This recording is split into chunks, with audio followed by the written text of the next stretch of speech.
अष्टावक्र गीता दूसरा प्रकरण तीसरा श्लोक। सशरीरमहो विश्वं परित्यज्य मयाधुना कुतश्चित् कौशलादेव परमात्मा विलोक्यते।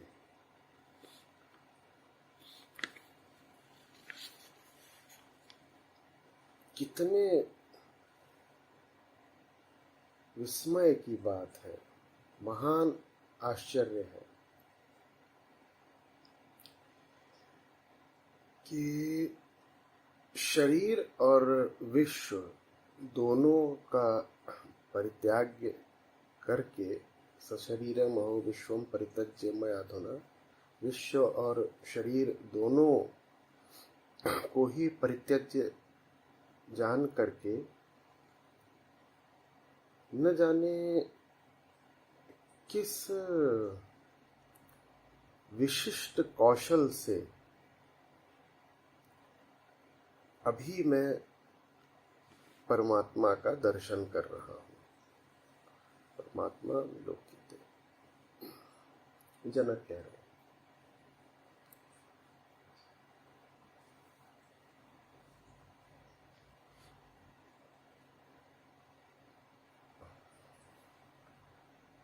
परमात्मा का दर्शन, सत्य का दर्शन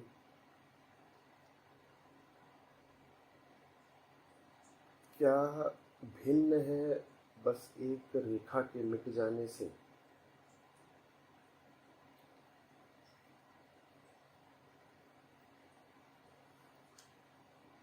शरीर और जगत को पृथक करने वाली सीमा रेखा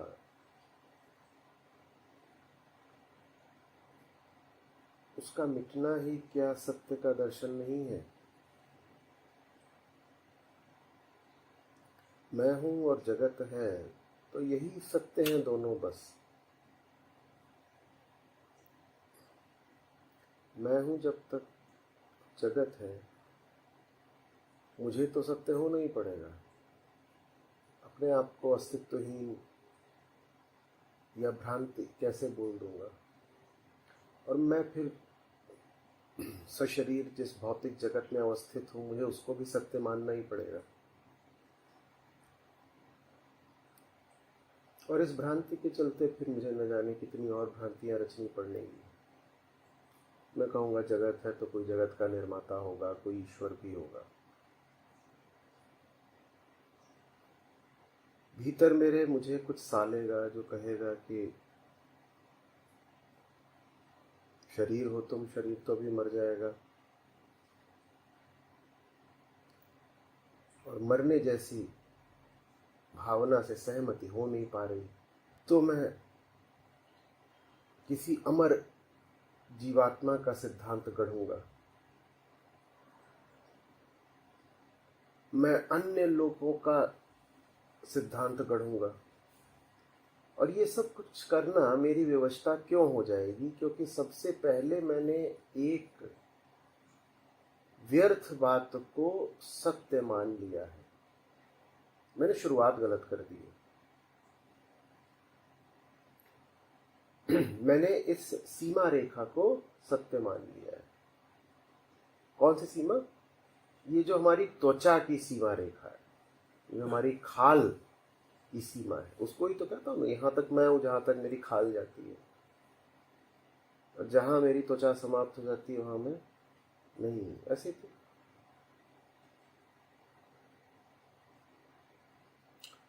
तो मैंने इस सीमा को सत्य मान लिया तो भाई मैं सत्य हो गया और जगत सत्य हो गया। अगर दो चीजों के बीच में कोई सीमा है और सीमा सत्य है तो सीमा के दाएं जो है वो भी सत्य हो गया, सीमा के बाएं जो है वो भी सत्य हो गया। इस मैं को सत्य ठहराने की खातिर मुझे शरीर को और जगत को सत्य मानना पड़ता है।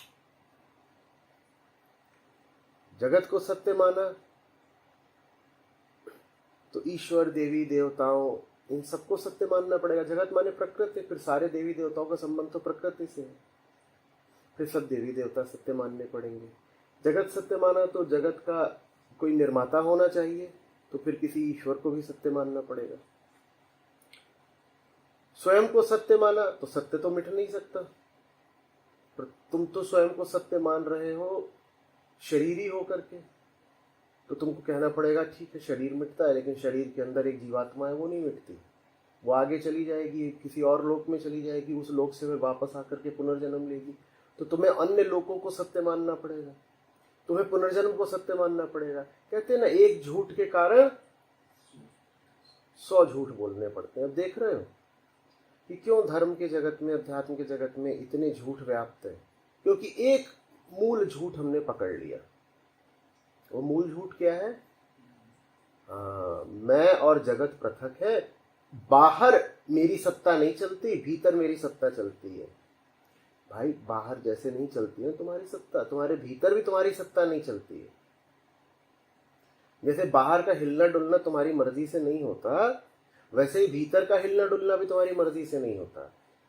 भीतर जो हो रहा है वो क्या है, ध्यान से समझो। हिलना डुलना पहले होता है, जब हिलना डुलना हो जाता है तो मर्जी आकर के कहती है मैंने किया। जब कुछ हो जाता है तो एक झूठा मैं है, वो कहता है वो तो मैंने करा था। उदाहरण के लिए विचार आ जाता है, वो विचार स्वतः आया है, तो मैं बोलता है मैंने विचार करा।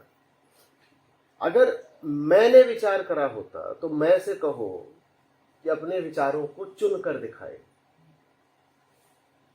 क्या तुम अपने विचार चुन सकते हो? नहीं। तुम अपने विचारों के आधार पर आगे चुनाव करते हो, पर विचार के आधार पर आगे चुनाव कर रहे हो तो चुनाव विचार पहले ही कर चुका है, क्योंकि चुनाव किसके आधार पर करा है?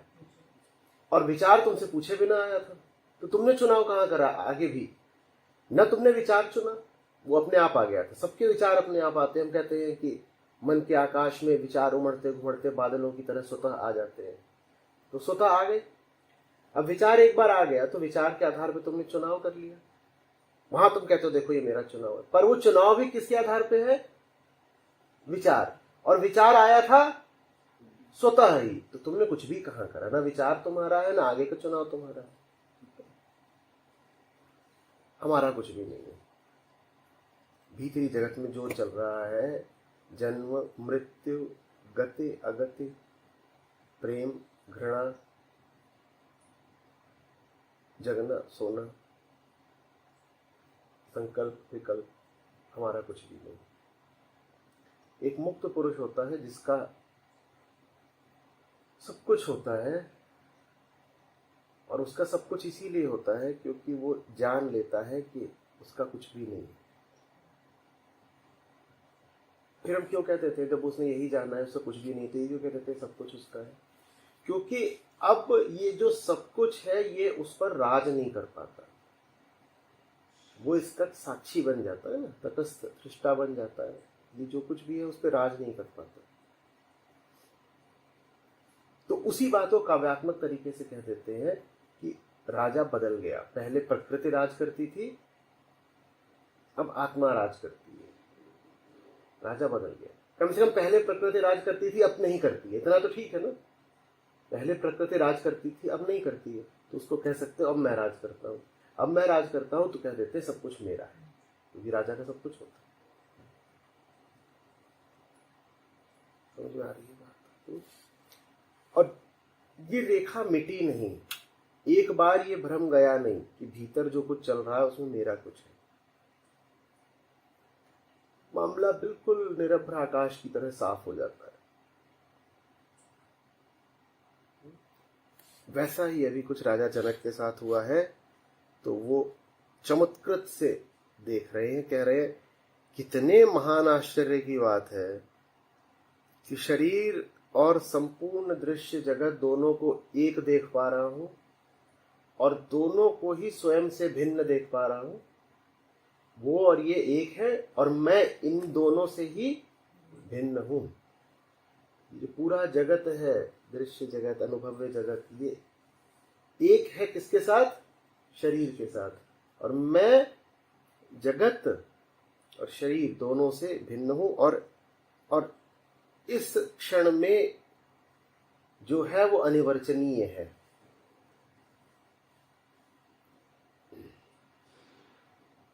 वर्चना बात, तो प्रकृति के किसी विषय की जा सकती है। प्रकृति के विषयों से परे हो गए, अब क्या तुम्हारे मुंह से बोल फूटेंगे? क्या बोलोगे? तुम तो बस बोलते हुए को देखोगे और कहोगे अरे ये बोल रहा है, मैं थोड़ी बोल रहा हूं। हो सकता है बोल भी पड़ो, बोलने में क्या है? मस्तिष्क से कुछ स्पंदन उठते हैं, गले से आवाज उठती है, तुम कहोगे देखो बोल रहा है, बोल रहा है। बोलने वाला ही तुम नहीं रहे तो अब तो बात अनिवर्चनीय हो ही गई ना। क्या बोलोगे? कैसे समझाओगे कि क्या बात है? समझाने की भी सारी प्रक्रिया कहां हो गई? प्रकृति के अंतर्गत हो गई। तो ये जितनी चीजें हो सकती हैं, जितनी घटनाएं घट सकती हैं, वो सब तुम्हें दिख रहा है प्रकृति में है। तुम सब घटनाओं से अतीत खड़े हो, अब तुम्हारे साथ कोई कैसे घटना घटेगी? इसलिए कह रहे हैं अनिवर्चनीय।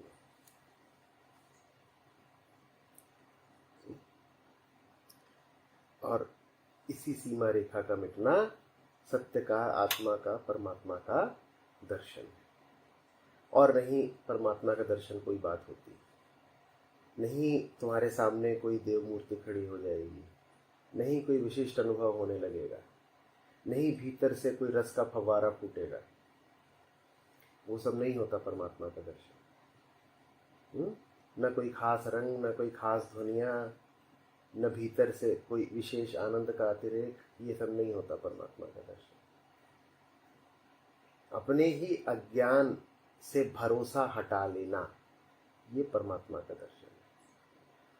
हटाओ ना भरोसा, क्यों अपने आप पर इतना आत्मविश्वास? ये रेखा तुमने खींची। ज्ञान का अर्थ है स्वयं को जानना। ज्ञान का अर्थ है देखना कि इस रेखा के उस तरफ जो है और इस तरफ जो है, दोनों एक ही जैसे हैं। मैं पगला हूं जो रेखा के एक तरफ की बात को अपना माने बैठा हूं। ये पक्षपात बंद करो,